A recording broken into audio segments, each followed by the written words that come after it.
My family forced me to marry a dead man, and what I discovered afterward changed everything I believed about the people who claimed to love me. Good morning, my dears. It's me, Layla Matthews. I'm 91 years old, and today I'm going to tell you a story that I've kept in my heart for decades. A story that begins with a dream and ends with a revelation that no one could have imagined. Before I start, I'd like to ask you to like this video and subscribe to the channel. This helps me continue sharing my stories with you. Let me know in the comments where you're watching from. I'm always curious to know who the kind souls are that dedicate their time to listening to the memories of an old lady like me. The year was 1954.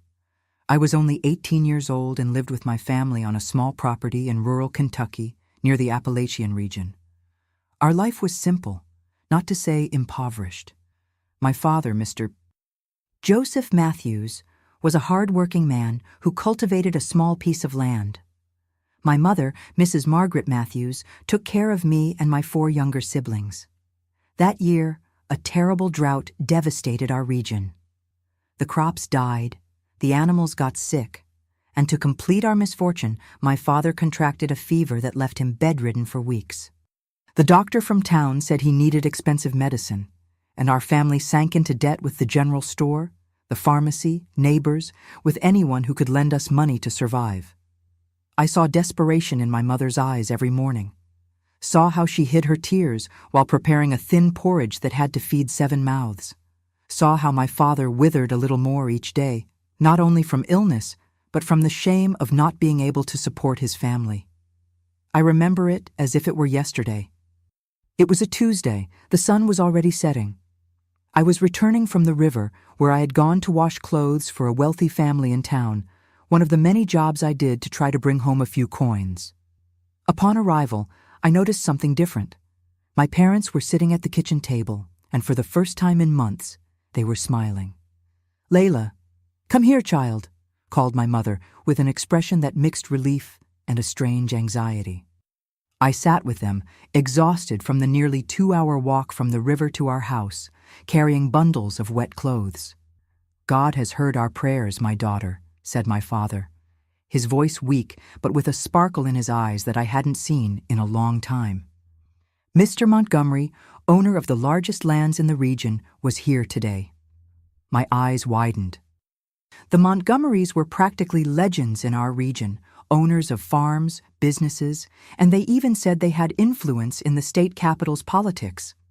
They rarely left their mansion on the hill, and when they did, it was in gleaming automobiles, leaving a cloud of dust wherever they went. "And what did he want with us?"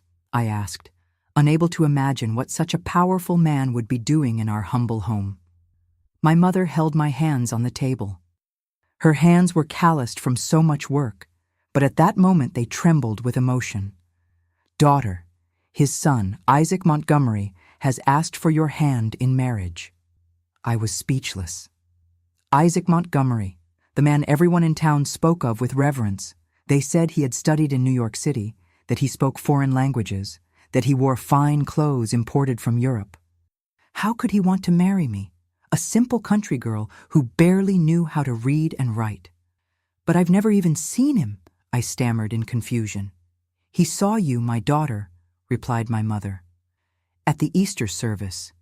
He told his father he was enchanted by your modesty and beauty, and old Montgomery came personally to ask for your hand. And there's more," continued my father, leaning forward with difficulty. "He paid all our debts, all of them, daughter, and promised that we will be able to keep our farm and even receive monthly help after you're married." My eyes filled with tears. I didn't know if from joy, surprise, or fear. It was all so sudden, so unexpected. Marrying a man I had never talked to, whom I knew only from stories told by others. "But father, mother, I don't even know him. How can I marry like this?" "Daughter," my mother squeezed my hands tightly, "you know how we're suffering. Your father needs treatment. Your siblings need to eat. This is a blessing we cannot refuse." I looked at my little brothers and sisters playing in the corner of the room, unaware of the conversation that was deciding my fate. The youngest, Tommy, was only 4 years old and was so thin that his ribs showed under his patched shirt. And when When would this happen? I asked, my voice faltering. In 10 days, replied my father, on July 10th. First, you'll meet him at the Montgomery house, and then the preparations for the wedding will begin. That night, lying on the mat I shared with my 2 sisters, I couldn't sleep. On one hand, I felt afraid of the unknown, of marrying a stranger, of leaving my family. On the other, I dreamed of the possibility of a better life, not just for me, but for everyone I loved. In the days that followed, our house turned into a celebration. Neighbors who had previously avoided us because of our debts now appeared with gifts and smiles, wanting to be close to the future Mrs. Montgomery. My mother and my aunts began to prepare the best dress they could with the few fabrics we had. A cousin, who worked as a maid for a rich family, brought secretly a bit of French perfume that her employer had discarded. My father visibly improved with the medicines we could now afford. The color returned to his face, and he was even able to get up for meals. My siblings finally had enough to eat, and their laughter filled the house again. And I lived between dream and fear. I tried to imagine what Isaac Montgomery would be like up close. Would he be kind, loving? Would he respect a simple girl like me? Sometimes I caught myself smiling alone, imagining a beautiful house, healthy and well-fed children, visits to my parents bringing presents for my siblings. Other times, I woke up in the middle of the night in panic. What if he was cruel? What if he treated me like a servant? Or worse, what if he regretted it when seeing me up close, realizing I wasn't what he expected? My mother noticed my doubts. One afternoon, while we were washing clothes together in the house tub, she approached and fixed a strand of my hair. "Daughter, I know you're afraid, it's natural, but remember that this is an opportunity that God has placed in our path. The Montgomerys could choose any girl in town, daughters of merchants, of farmers, but they chose you. There must be something special they saw in you." Her words comforted me a little, but the anxiety remained. On July 9th, the eve of the big meeting, I received a letter. The messenger was a well-dressed young man, mounted on an impressive horse. He said he worked for the Montgomerys and had been sent especially to deliver that correspondence to me. With trembling hands, I opened the scented envelope. Inside, on a fine paper that I had never touched before, was written in elegant handwriting, "Miss Layla, I can hardly wait to finally meet you in person tomorrow. Know that from the moment I saw you in church, your face has not left my thoughts.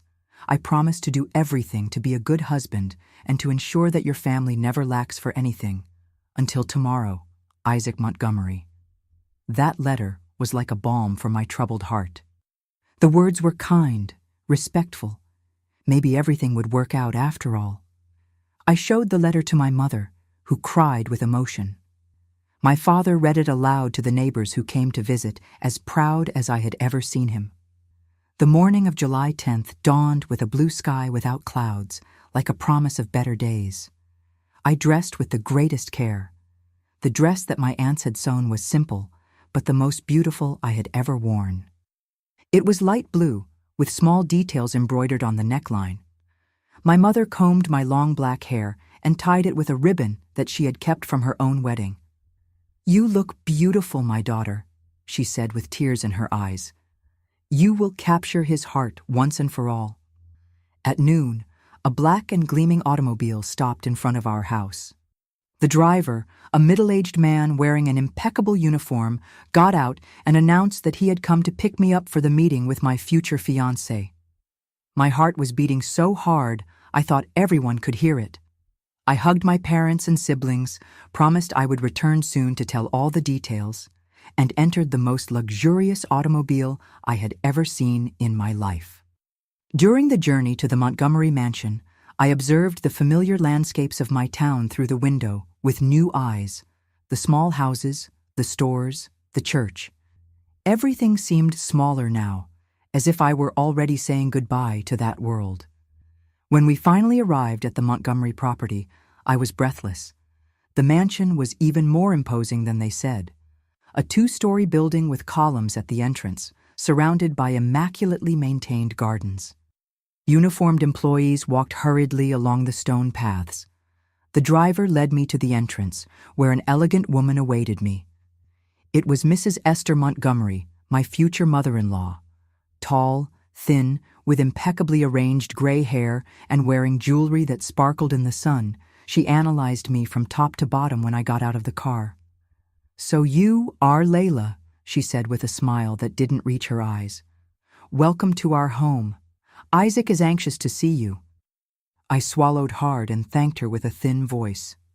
Mrs. Esther led me through an entrance hall with marble flooring decorated with furniture that seemed to have come out of a palace.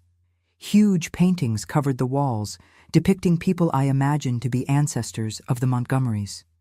We walked down a long corridor, our steps echoing in the silence. With each step, my heart accelerated more. Finally, we stopped in front of a dark wooden double door. "My dear," said Mrs. Esther with a voice that suddenly seemed strangely solemn. "It's time to meet Isaac. He is resting, but waiting for you." That pause caused me a chill, but I attributed it to my own nervousness. Mrs. Esther opened the doors and invited me to enter. The room was dark, with heavy curtains almost completely closed.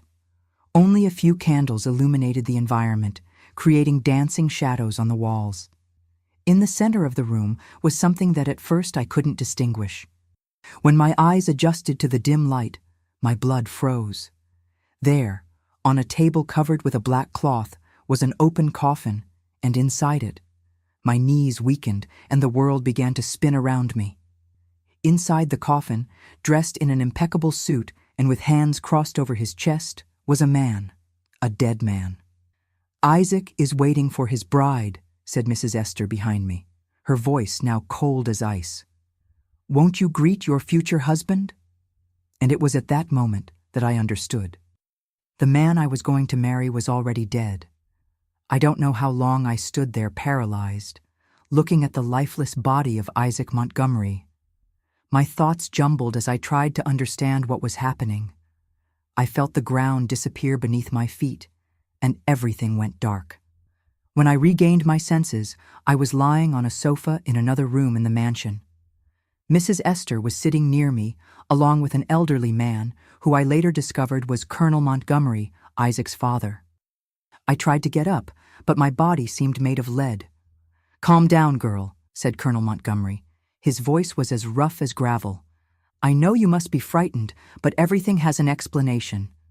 Tears ran down my face as I stammered disconnected questions. How? Why? What was happening? "Isaac passed away 3 days ago," explained the colonel coldly. "A sudden fever took him. But the arrangements for your wedding were already made, the documents prepared, the agreements established." "But how can I marry someone who is already gone?" I asked between sobs. The old Montgomery exchanged a look with his wife before continuing. "The wedding will happen as planned. It's important for our family to maintain certain traditions and to honor my son's last wish." "Last wish?" I repeated, confused. "Yes," intervened Mrs. Esther. "When Isaac realized he wouldn't survive the fever, he made us promise that the wedding would happen in any case. He really was enchanted by you, girl, and wanted to ensure that you and your family would be protected even after his departure." That made no sense. How could a man who had never talked to me make such a request on his deathbed? But I was too stunned to question the logic of that story. "And my parents?" I asked. "Do they know about this?" "No," replied the colonel, "and they don't need to know for now. Tomorrow, after the ceremony, you can visit them and tell them that Isaac fell gravely ill right after the wedding. In a few weeks, we will announce his death. That way, it will be less shocking." My head was spinning. This was madness. How could they expect me to participate in such a farce?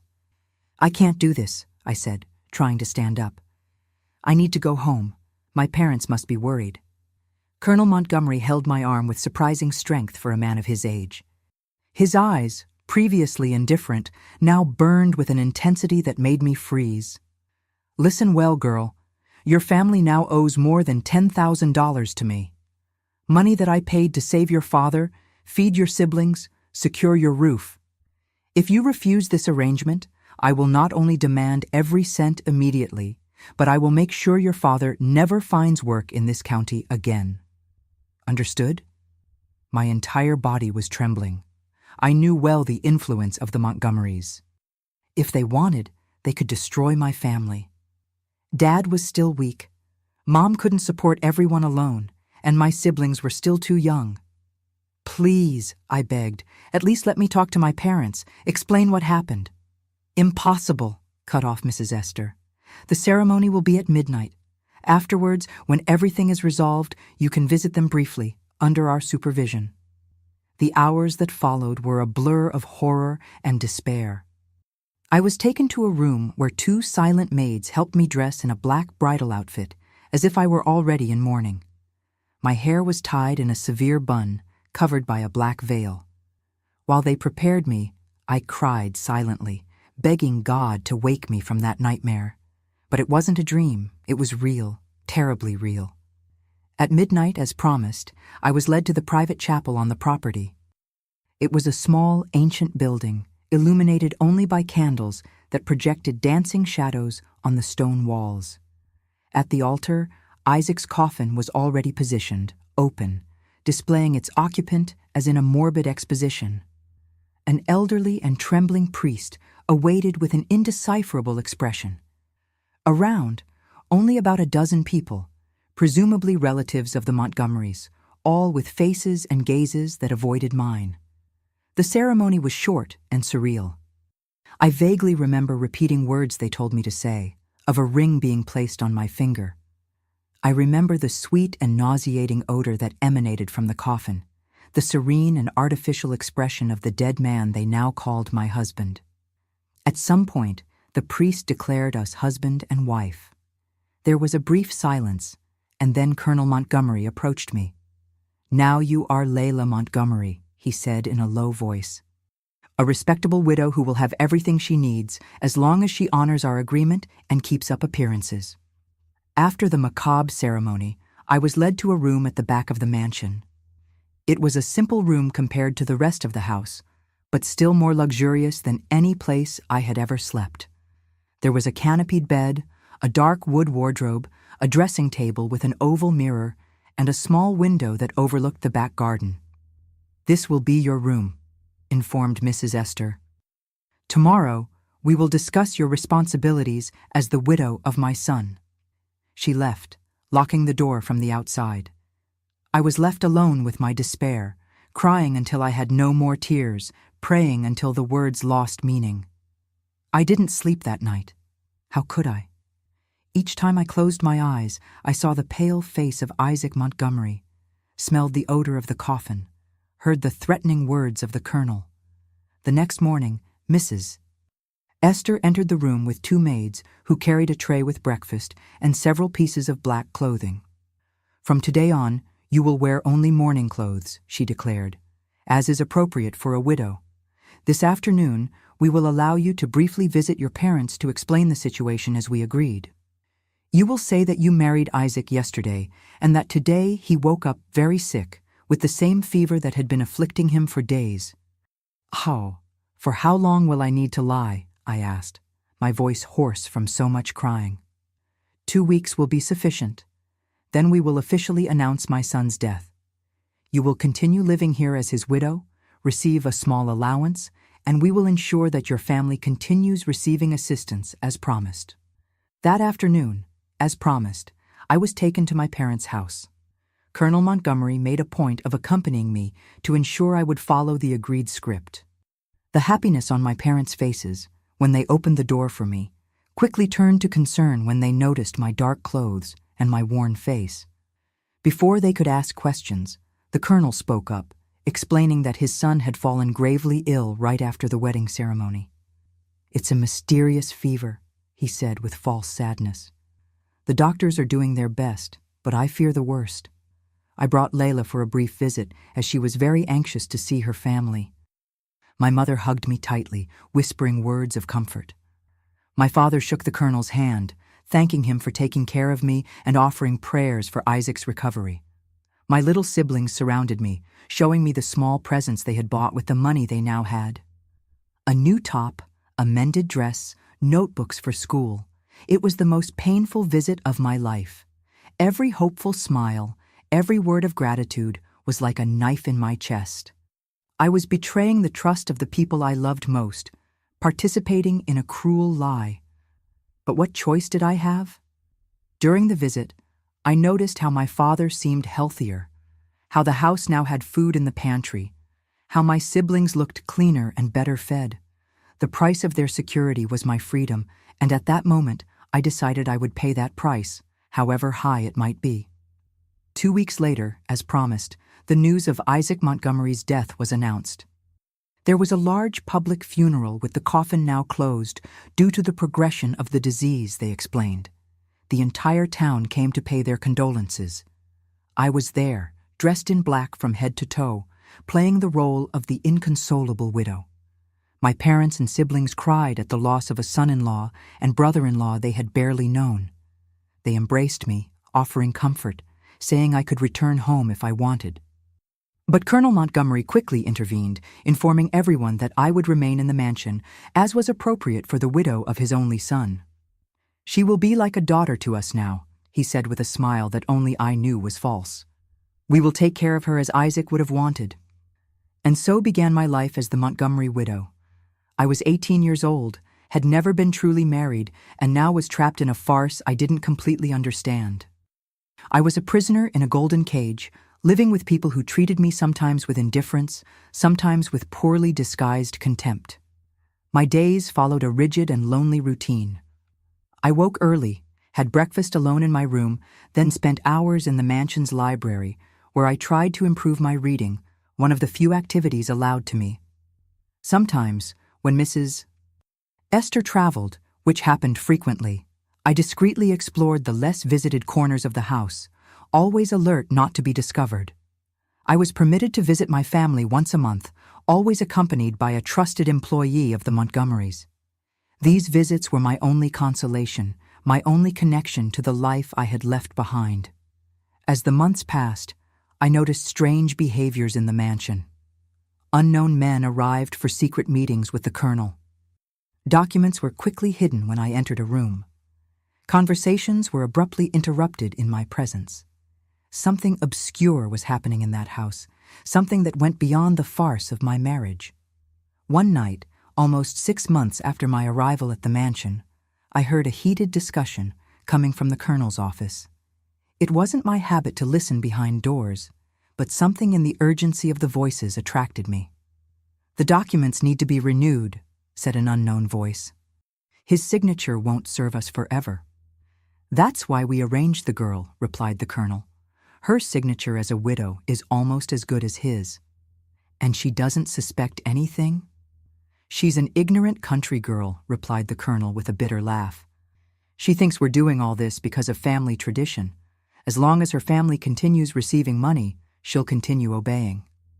I moved away from the door, my heart beating uncontrollably. What did that mean? What documents? Why was my signature so important? That night, lying in my bed, I began to realize that there was much more to this story than a simple posthumous marriage.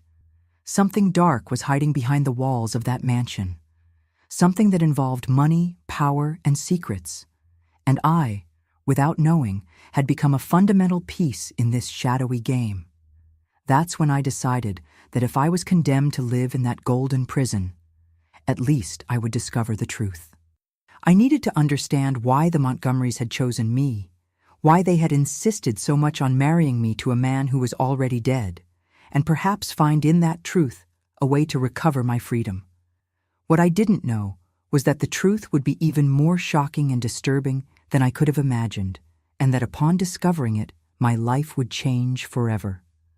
Once again, life in the Montgomery mansion followed its somber course. I had turned 19 in silence, without celebrations, just with a letter and a small package sent by my mother, which the butler delivered to me with evident disdain. It had been almost a year since I had been living in that farce, playing the role of widow to a man I had never known in life. With the passing of the months, I became practically invisible in that house. The employees barely spoke to me. Mrs. Esther traveled more and more, and Colonel Montgomery rarely called for me, except when he needed me to sign some document. This relative freedom within the walls of the mansion allowed me to observe and learn. I learned to move silently through the corridors. I learned which floorboards creaked and should be avoided. I learned the schedules when each room was empty, the routines of the employees, the habits of the colonel. More importantly, I learned to read better using the books from the library, a skill that my poor education had only begun. On January 5, 1955, something unexpected happened. Mrs. Esther, who had returned from one of her mysterious trips the night before, summoned me to the main office of the mansion. It was the first time I had been called to that room, the private sanctuary of Colonel Montgomery. "Layla," she said, without even raising her eyes from the papers she was organizing. "We need you to attend an event in the state capitol next month. Some business associates of the family need to meet Isaac's widow." That surprised me. In almost a year, they had never allowed me to leave town. Why now? "Why?" I asked, trying to keep my voice firm, hiding the agitation I felt inside. "Don't question, just obey," replied Mrs. Esther coldly. "A dressmaker will come tomorrow to prepare appropriate clothes. Remember what is at stake. Your family's well-being depends on your cooperation." I left the office with a buzzing mind. Why, after keeping me hidden for so long, did they want to display me publicly? What was changing? As I returned to my room, I noticed that the door to the room that served as the family archive was ajar, something unusual, as that door normally remained locked. I looked around to confirm that I was alone in the corridor, and in an impulse of courage, slipped inside. The room was full of shelves and files. The weak light that entered through the window, covered by heavy curtains, barely illuminated the documents. I knew I didn't have much time before someone noticed the open door or my absence. So I moved quickly, examining the most accessible papers. That's when a familiar name caught my attention. In a folder left open on the central table, I saw the name Isaac Montgomery on a document that seemed official. My heart raced as I approached to read better. It was a death certificate. It wouldn't be strange, except for one detail that made my blood freeze: the date. According to that document, Isaac Montgomery had died on February 22, 1949, more than 5 years before our supposed marriage. My hands trembled so much that I almost dropped the paper. How was that possible? Who then had I married in that macabre ceremony? I heard footsteps in the corridor and quickly put the document back in the folder, exactly as it was. I slipped out of the room and ran to my bedroom, my heart beating like a drum in my chest. That night I couldn't sleep. My mind spun with unanswered questions. If Isaac had died years before, who was the man in the coffin? Why did the Montgomerys need a false widow? Why me? In the days that followed, I observed the house and its occupants with new eyes. Each movement, each word gained a new meaning. I realized I was at the center of a much larger and more complex scheme than I had ever imagined. A week after the discovery, I had an idea. During my monthly visit to my family, I asked my mother to lend me an object of sentimental value, a small crucifix that had belonged to my grandmother. I explained that I wanted to have it with me to feel closer to them. She agreed, without suspecting I had other plans. Back at the mansion, I used the crucifix as an excuse for something more risky. I approached Mrs. Esther, who had returned from another trip. "Ma'am," I said, keeping my eyes low in a sign of respect, "I would like to visit my husband's grave to pray for his soul. I brought this family crucifix to leave with him." Mrs. Esther studied me for a moment, her cold eyes assessing my intentions. "I see no need for that," she replied dryly. "Your prayers can be made from anywhere." "Please," I insisted, feigning emotion. "It's been almost a year, and I haven't been able to pay my respects properly. As his widow, it's my duty." Perhaps it was the mention of the time past that convinced her. Or perhaps she just wanted to avoid raising suspicions by denying such a reasonable request. After a long silence, she nodded. "Very well. Tomorrow morning, Sebastian will take you to the cemetery. You'll have half an hour, no more." Sebastian was the driver, a taciturn man who rarely spoke, but whom I suspected was more observant than he showed. The next day, as agreed, he drove me to the municipal cemetery in complete silence. The cemetery was large and well-maintained, with tombs that reflected the same social division as the town.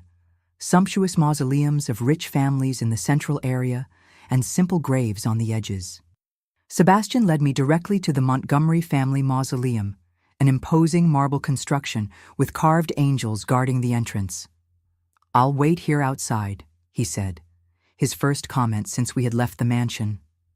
"Don't delay." I entered the mausoleum with a racing heart. The interior was cold and silent, with marble plaques on the walls indicating the names of the deceased.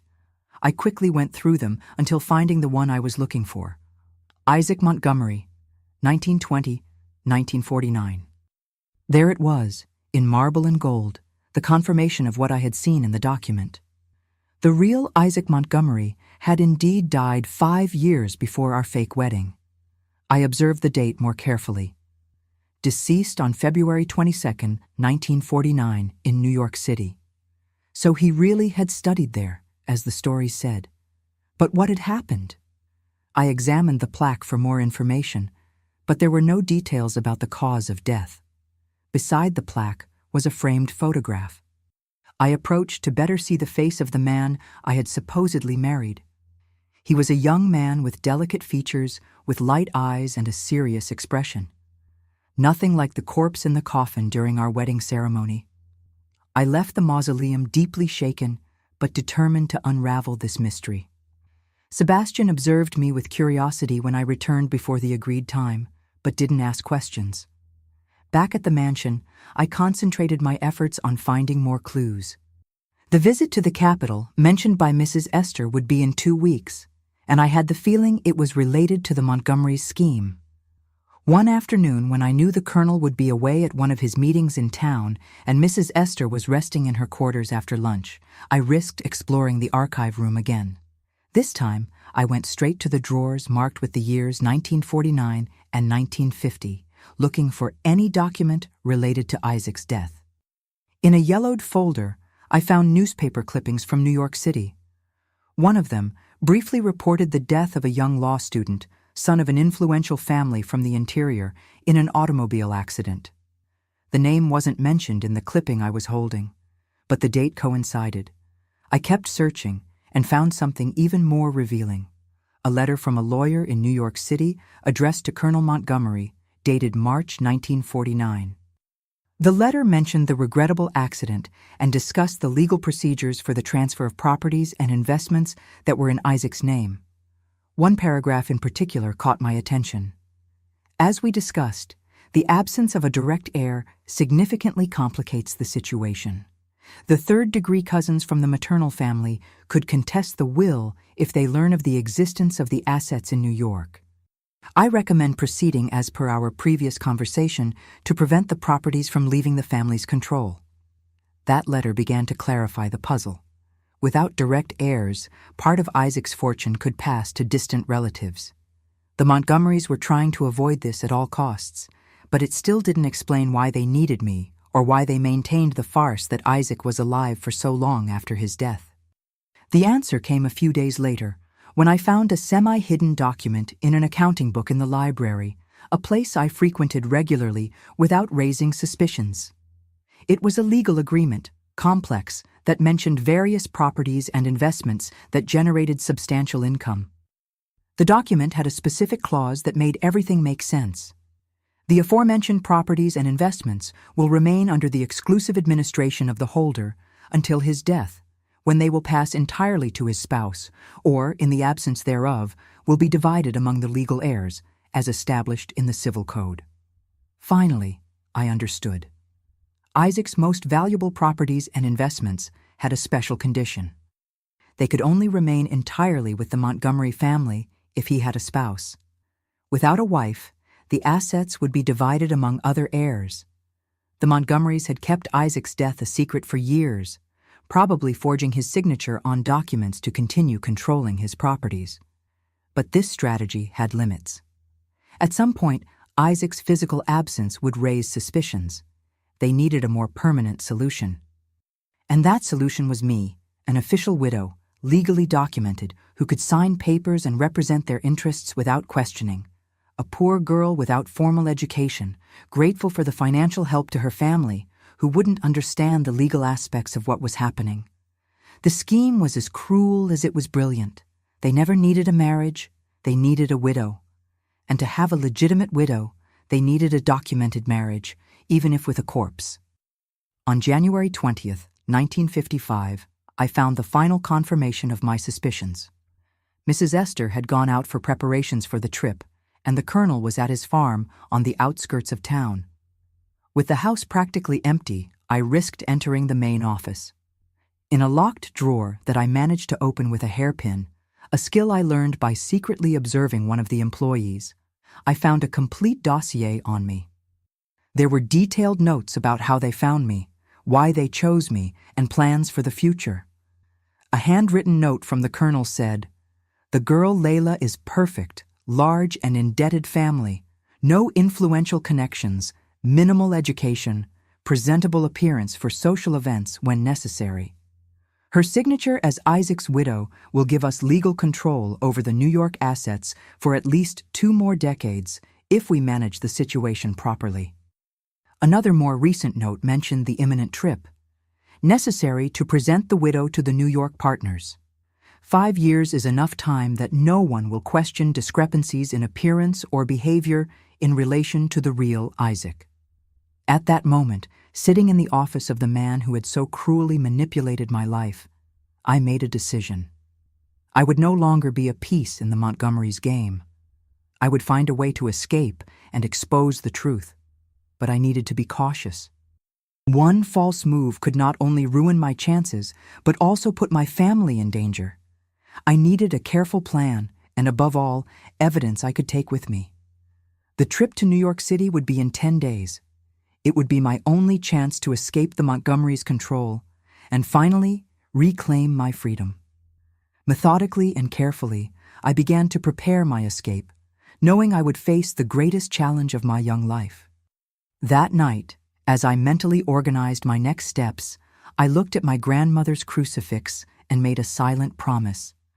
The farce of the Montgomery widow would come to an end, and the real Layla would finally begin to live.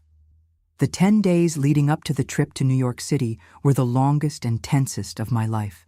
Every minute was a battle between the fear of being discovered and the determination to execute my plan. While Mrs. Esther personally supervised the fittings of my wardrobe for the trip, elegant but discreet morning dresses, I observed every detail of the house routine, every schedule, every habit.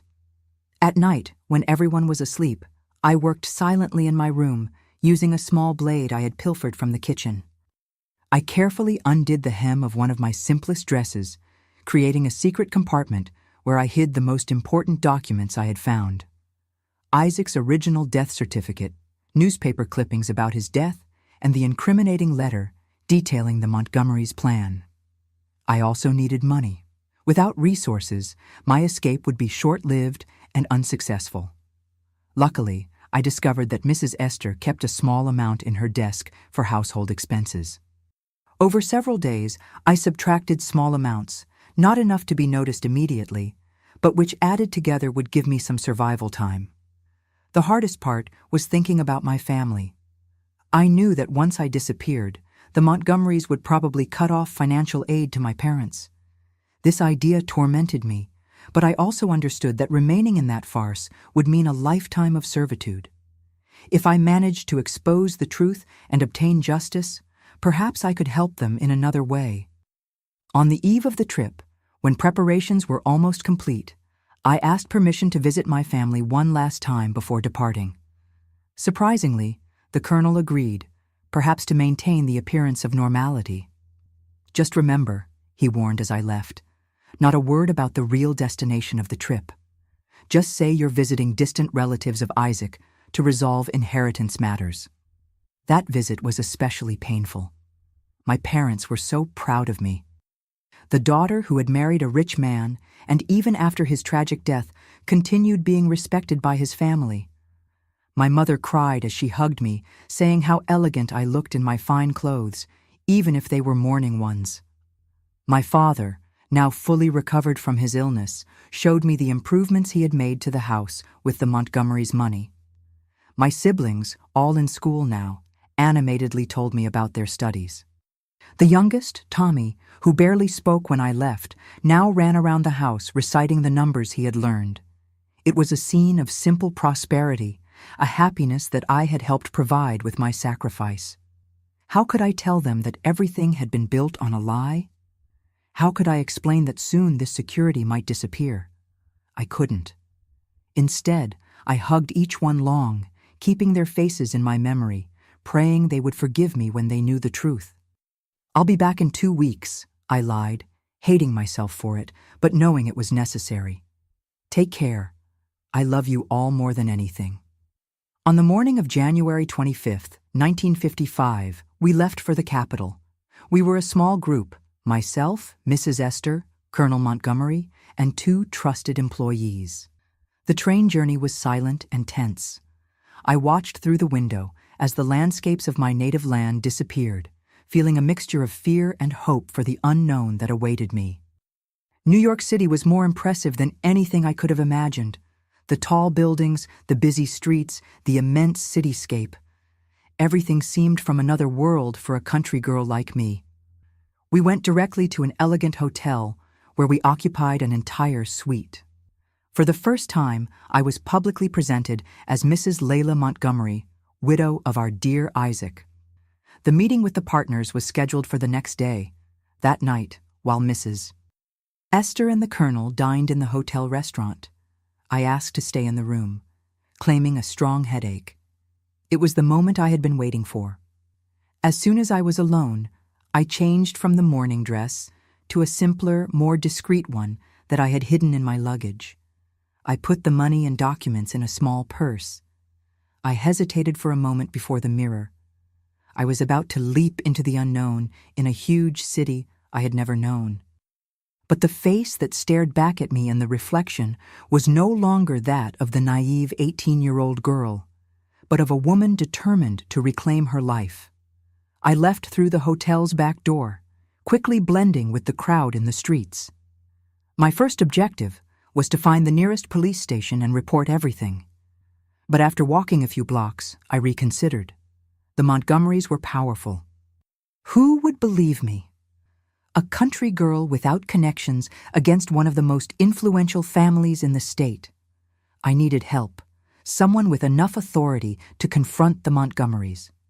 It was then that I remembered a name I had seen in the documents, Dr. Augustus Lawson, a lawyer who had questioned some of the Colonel's businesses. His office was in the city center. Using almost all the money I had brought, I took a taxi to the address. It was almost night when I arrived at the imposing building. The office would be closed, but I had nowhere to spend the night and feared the Montgomerys might already be looking for me. By luck, or perhaps divine providence, when I arrived at the building, a middle-aged gentleman was leaving. I recognized him immediately from the descriptions in the documents. It was Dr. Lawson himself. "Dr. Lawson?" I called, approaching nervously. "Please, I need to speak with you." "It's about the Montgomery family and Isaac Montgomery."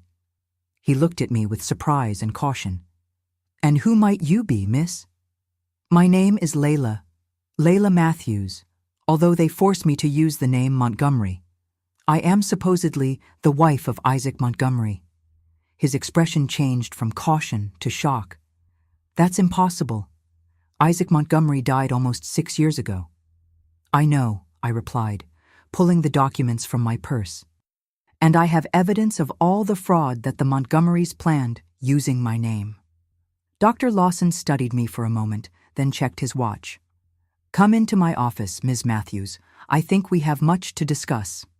That night, in a small room illuminated only by the light of a lamp, I told my entire story to the lawyer. I showed each document, each piece of evidence I had collected during my months of silent investigation. I explained how I had been forced to participate in the farce, how I discovered the truth, how I planned my escape. Dr. Lawson listened to everything with professional attention, making occasional notes, examining each document carefully. When I finished, it was already past midnight. "Ms. Matthews," he said finally, "what you've brought me is evidence of an elaborate fraud and several serious crimes. Forgery of documents, coercion, possible embezzlement, among others. But I need to be honest. Confronting the Montgomerys won't be easy. They have connections at all levels of government and the judiciary." "I'm aware of the risks," I replied, "but I cannot continue living in this lie." "I understand. I will help you, but we will need to act with extreme caution. For now, you cannot return to the hotel. The Montgomerys have certainly noticed your disappearance and must be looking for you." Dr. Lawson arranged for me to stay in a discreet boarding house, run by a trusted widow. In the days that followed, while local newspapers discreetly reported the disappearance of the young Montgomery widow, he worked tirelessly, preparing the case. A week later, when we received news that the Montgomerys had returned to the interior after fruitless searches, Dr. Lawson formally filed a complaint with the district attorney's office. The case was too complex to be ignored, even with the Montgomerys' influence. What followed were months of testimonies, investigations, and veiled threats. The Montgomerys, as expected, denied everything, claiming I was a young woman disturbed by her husband's death, who had invented fanciful stories. They tried to disqualify me in every possible way. They said I had mental problems, that I had stolen documents, that I was being manipulated by enemies of the family. The hardest blow came when I learned that, as I feared, they had cut off all assistance to my family. My father, without resources to maintain the improvements on the farm, was forced to sell part of the land. My siblings had to leave school to work. The news shattered me, but also strengthened my resolve. I couldn't give up now. Dr. Lawson, noticing my despair, offered me a small job in his office. I had no experience in administrative work, but I learned quickly. My handwriting, which had improved greatly during my months in the Montgomerys' library, became a valuable asset for copying legal documents. In August 1955, after months of legal battles, we obtained our first significant victory. A federal judge, known for his integrity, ordered the opening of a formal investigation into Isaac Montgomery's properties and the legitimacy of documents signed after his death. It was the first step to dismantle the Montgomerys' fraudulent empire, but the process would be long. During this time, I lived modestly in New York City, working in Dr. Lawson's office and studying at night. He noticed my intelligence and thirst for knowledge and encouraged me to complete my formal education. "The best revenge against those who tried to use you," he said, "is to become someone they never imagined you could be." In January 1956, when the investigation began to reveal the extent of the Montgomerys' frauds, I was finally able to bring my family to New York City. The reunion was marked by tears and painful explanations. My parents were shocked to learn the whole truth, but to my relief, they didn't blame me. They understood that I too had been a victim, trying to protect them in the only way I could. My father found work in a factory, and my mother began to do sewing to supplement the income. My siblings returned to school. We rented a small apartment in a simple but honest neighborhood. It wasn't the life of comfort they had briefly known thanks to the Montgomerys' money, but it was a life based on truth and dignity. In March of that year, the newspapers printed the news we had been waiting for: Montgomery family under investigation for fraud and forgery. The Colonel and Mrs. Esther were indicted along with several accomplices. Their assets were frozen by the court. The legal battle would drag on for 3 more years, but the Montgomerys' empire was already crumbling. One by one, their associates began making deals with the prosecution, revealing more details of the scheme. We discovered that I hadn't been the first widow. There had been at least one previous attempt with another girl who mysteriously fell ill and died a few months after the wedding. In December 1959, Colonel Montgomery was finally sentenced to 12 years in prison for fraud, forgery, and other crimes. Mrs. Esther received a lesser sentence but also went to prison. The court determined that part of the fraudulently maintained properties should be returned to Isaac's true heirs, and another part sold to compensate the victims of the frauds, including my family. When the verdict was read, I was in law school, a dream I never imagined possible for a poor country girl. With Dr. Lawson's help, who had become a mentor and friend, I got a scholarship and was determined to become a lawyer who would fight for vulnerable people like I had been. The compensation we received allowed us to buy a modest house and ensure education for my siblings. My father, who never fully recovered from the trauma and difficulties we faced, passed away in 1962. But at least he had the consolation of seeing that justice had been done and that his family was safe. As for me, I completed my law studies in 1963 at 27 years old. I was one of the few women in my class. On the day of my graduation, while receiving my diploma, I thought of the naive young woman who had entered that luxurious automobile in 1954, dreaming of a marriage that would change her life. That marriage really did change my life, but in ways no one could have predicted. That night, back at the small celebration in our house, I kept my diploma in a box along with another document, the annulment certificate of my marriage to Isaac Montgomery, which I had received years before. Legally, I had never been the Montgomery widow. I was finally just me, Layla Matthews, free, educated, and in control of my own destiny. Graduating in law was just the beginning of my true life. After years of being manipulated, I finally had the tools to fight not just for myself, but for other vulnerable people. On March 15, 1964, I opened my modest law office in a small room in the center of New York City. It wasn't luxurious, just a desk, a few chairs, and shelves for law books. But for me, it represented the greatest achievement of my life. In the first few months, clients were scarce. Who would entrust important cases to a woman lawyer, something still rare in those days? I accepted small jobs, simple consultations, anything that would allow me to gain experience and build a reputation. Nights were dedicated to studying cases similar to mine, cases of family fraud, forgeries, abuses of power. It was during this period that I met Mary Conception, a lady of almost 60 who timidly entered my office on a rainy day in July. Her story made my heart ache. She had worked for 30 years as a housekeeper for a wealthy family who had promised to leave her a small house in their will. When the employer died, the children kicked her out with nothing, claiming there was no such document. "No one wants to take my case, counselor," she said, wiping away tears. "They say it's the word of a maid against a respected family." I looked at that woman who, like me, had trusted in the promises of the powerful and made my decision.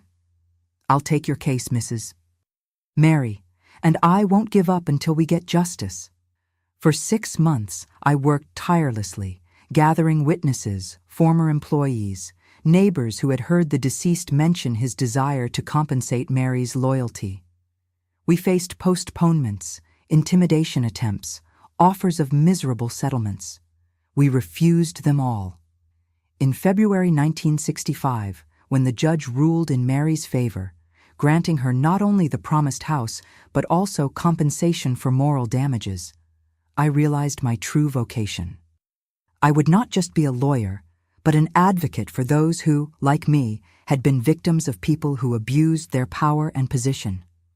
Mary's case brought other clients, mainly women in vulnerable situations, true widows who were deceived by greedy relatives, wives who lost everything in unjust divorces, domestic workers exploited by abusive employers. Each victory brought more cases. Each case taught me more about the multiple forms of injustice that existed, especially against women. In 1967, I bought a larger house for my mother and my younger siblings, who were now all studying. The youngest, Tommy, was following in my footsteps in law school, to my immense pride. My mother, who had aged prematurely after so many difficulties, could finally rest in a comfortable and secure home. It was during this time that I reconnected with Robert Fields, a journalist who had covered the Montgomery case years before. He was researching for a book on major frauds in America, and wanted to include my story. I initially hesitated. I had worked so hard to leave behind the identity of the Montgomery widow, but Robert convinced me that sharing my experience could help other people recognize similar schemes. Our meetings to discuss the book turned into dinners, and the dinners into long walks along the streets of New York.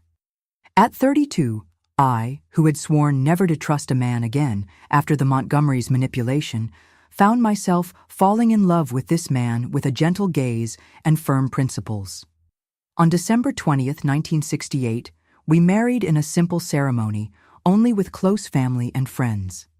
My mother cried throughout the celebration, this time tears of true joy. When we left the church as husband and wife, I felt that a cycle was closing. My first marriage had been a macabre farce, an entry into a period of darkness. This one was real, luminous, the beginning of a new phase. Robert's book, Marriages, Lies, and Inheritances, Great Frauds of the American Elite, was published in 1969 and included a detailed chapter on the Montgomery case. The book became a success, exposing similar schemes in other regions of the country. We received letters from readers, some reporting similar situations, others thanking us for the warning. In the same year, I discovered I was pregnant. On June 2, 1970, at 34 years old, I gave birth to our daughter Clara, a name chosen to represent the light that had entered our lives. When I held her in my arms for the first time, I made a silent promise. She would never know the type of despair and manipulation I had faced. She would grow up strong, independent, educated about her rights. Balancing motherhood with career was challenging, but Robert was always a present partner, sharing responsibilities in an era when this was rare. I temporarily reduced my cases, focusing only on the most important ones, often working from home while Clara slept. In 1975, when Clara was 5 years old, I received an invitation that would again change the course of my career. A women's rights defense organization invited me to join their legal team. The work involved not just representing women in individual cases, but also fighting for legislative changes that would better protect women's rights. I accepted the challenge and plunged into a new battle. We traveled across the country, documenting cases of abuse, organizing meetings with legislators, pressing for reforms. It was exhausting work, but deeply rewarding. With each new law passed, each right secured, I felt I was transforming my own trauma into something positive for other women. During these years, I maintained distant contact with my hometown. Occasionally, I received news about the Montgomerys. The colonel died in prison in 1972.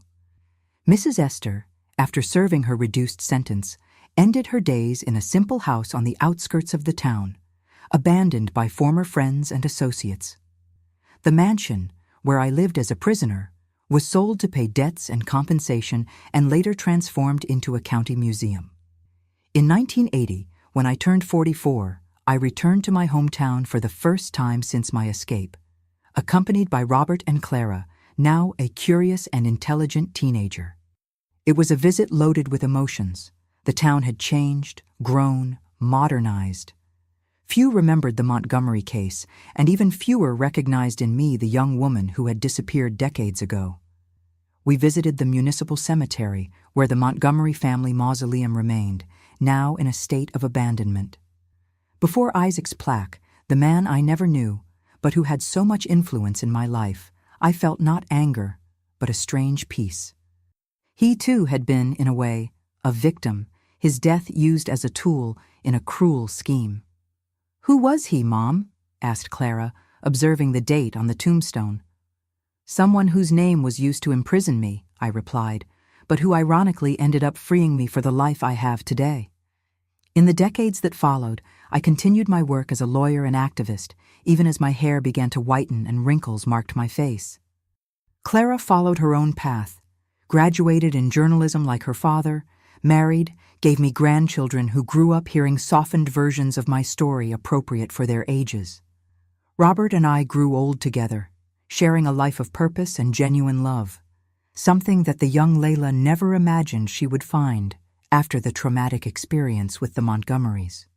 When he passed away in 2005, after almost 4 decades of companionship, I felt a deep pain, but different from that desperate anguish of my youth. It was a pain tempered by gratitude for the years shared, for the memories built, for the legacy we left. Today, at 91 years old, sitting in this chair, as I tell my story, I look back and see the long path traveled from that dark chapel where a terrified girl was forced to marry a corpse. I see the determined young woman who escaped with documents hidden in the hem of her dress. I see the persistent student who graduated in law against all odds. I see the passionate lawyer who fought for other women. I see the wife and mother who built a family based on true love and respect. All these women are me, Layla Matthews. Not the Montgomery widow, not the victim of a fraud, not the piece in a power game, just myself with my choices, my struggles, my achievements. My grandchildren sometimes ask me if I have regrets, if I would change anything in my journey. I tell them no. Each moment of pain strengthened me. Each obstacle taught me, each victory redeemed me. Even that terrible night in the Montgomery's chapel, when I thought my life had ended, was actually the beginning of a journey that would lead me to discover a strength I didn't even know I possessed. If there is a lesson I would like to leave for you who are listening to me today, it is this. No matter how dark the night seems, no matter how impossible the situation appears, never give up on the possibility of rewriting your own story. I was forced to marry a dead man, but I refused to die with him. Instead, I chose to live, truly live with purpose, courage, and dignity. This is my story, not the one they tried to write for me, but the one I wrote myself, word by word, decision by decision, day by day. A story that began with a marriage to death, but that blossomed into a full, meaningful life, and above all, truly my own. My dears, if this story touched your heart, please don't forget to like this video and subscribe to the channel. Share it with someone who needs to hear a message of hope and overcoming, and tell me in the comments what most touched you in my story. I'll be back next week with more memories to share with you. Thank you very much for listening to me with so much kindness.